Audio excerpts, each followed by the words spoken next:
friends. I am the Anti-Terrorist. Thank you for all of your emails and your messages of support, and for staying part of the conversation. After having received an inordinate amount of messages following my dealing with the police broadcast, I'm acutely aware that that subject needs to be expanded upon. Now, I'd like to make it perfectly clear. I'm not broadcasting on this subject to help the career scumbags out there who take great pleasure in causing harm, injury, or loss. I'm recording this for the honest people out there who realize that they're being caught up in an ever-tightening totalitarian net and who wish to understand a little more about what their rights are, before, during, and after arrest, at border patrols in the United States, for instance, and in the airports, and the like. I'm also not broadcasting for the sheeple, who you often hear bleating, "Well, if you've nothing to hide, then you shouldn't object to a search of your stuff." I'm broadcasting for those of you who object to warrantless searches of your private property. I'm broadcasting for those of you who are courageous enough to stand up for your rights, and those of you who give a damn about privacy. I'm one of those people. I care about privacy. I have lots to hide, and I have lots that I don't want you to see, and that is my right. It's why I wear clothes. Otherwise, if I had nothing to hide, I'd walk around the street naked, would I not?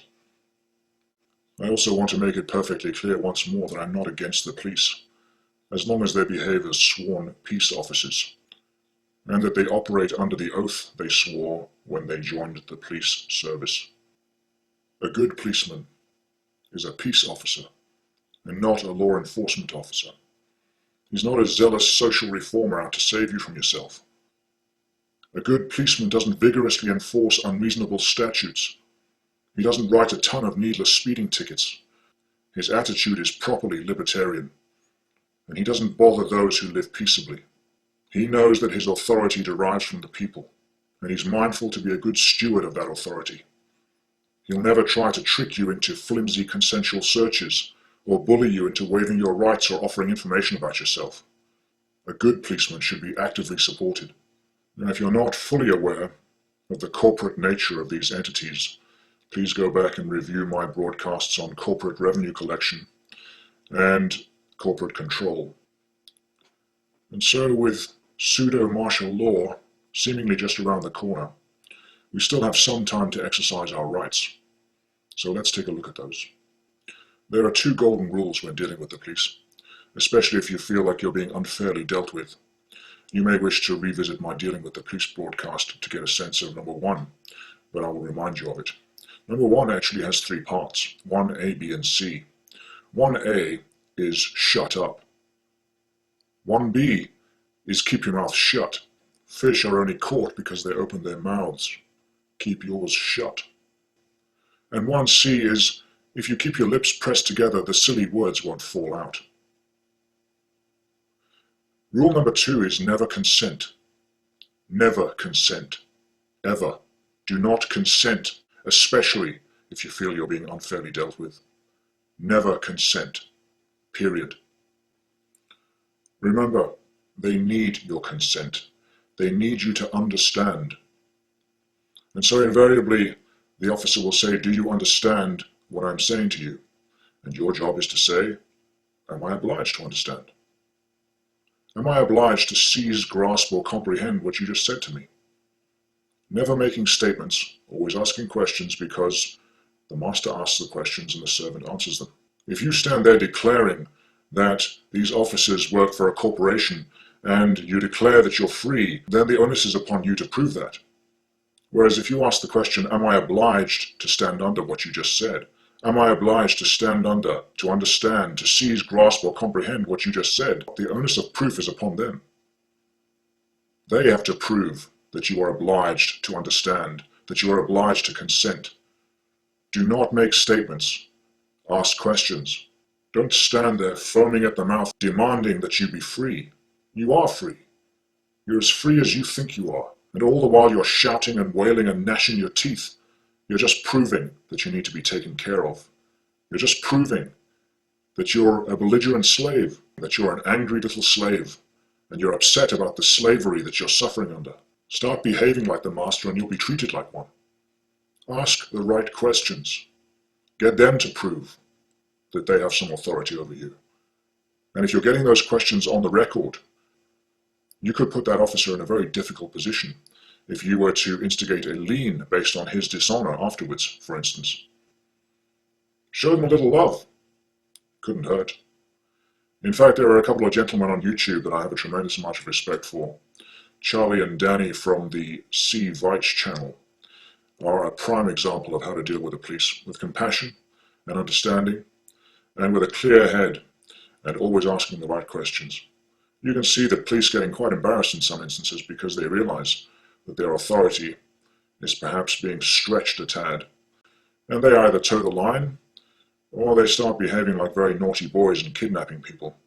His channel, the C. Veitch channel, is certainly one that I would look at if you want to see how to deal with the police in a very compassionate, caring, we're all equal kind of way. So there are three kinds of scenarios between you and the police. There's the contact, encounter, there's the stop or a detention, and then there's the arrest, or putting you in custody. And the object of this exercise is to teach you how to recognize the progression of lawful restraint, and how to nip it in the bud, if you like, before it even gets started. The contact is when any police officer walks up to you and begins a consensual conversation. A consensual conversation. Nice day, isn't it? Yes, lovely day, lovely day. What are you up to today? Anything special? Just shopping, are you? Excellent, excellent. Yes, just a bit of flat footing, you know how it goes. Just walking around, making sure you're safe. You feeling safe? Job done. Excellent. Well, have a nice day.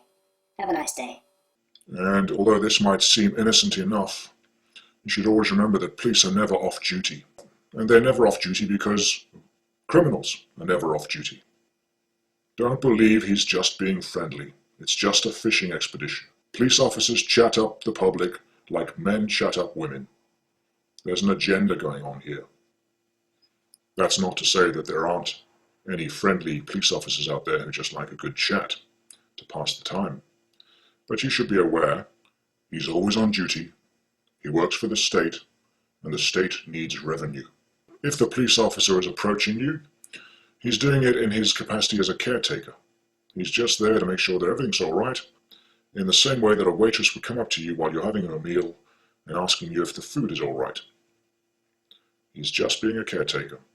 However, you're not obliged to speak to the poor chap, even if he is just trying to be a friendly soul. Well, thank you for doing your job.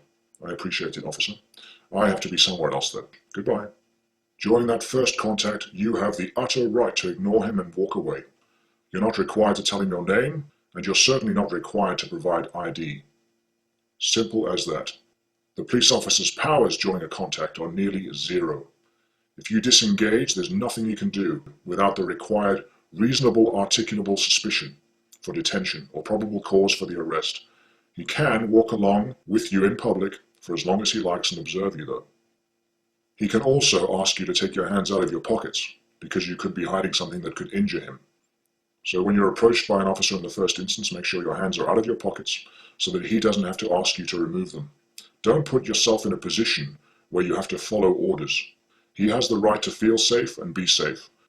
He does have the power during any kind of confrontation with you to frisk you for weapons, if he has reasonable belief that you're armed or that you pose a threat to him and the public. Officers who have lost or misplaced their moral fiber somewhere along the way have been known to abuse that particular right, and they will feign feeling unsafe in order to get you to reveal something about yourself or in order to search you. So just watch out for that one. Police officers don't start a conversation unless they're suspicious of something. The policeman's job in this instance is to uncover some sort of probable cause. The police officer needs probable cause in order to detain you. Until he's established probable cause, though, you have every right to walk away. If you feel like you're being manipulated or bullied, show the relevant righteous indignation. Don't just be polite, just tell him, are you operating under the presumption that I am a criminal? Because if you are, I take offense at that, officer. Now, unless you have reasonable articulable suspicion, I am leaving.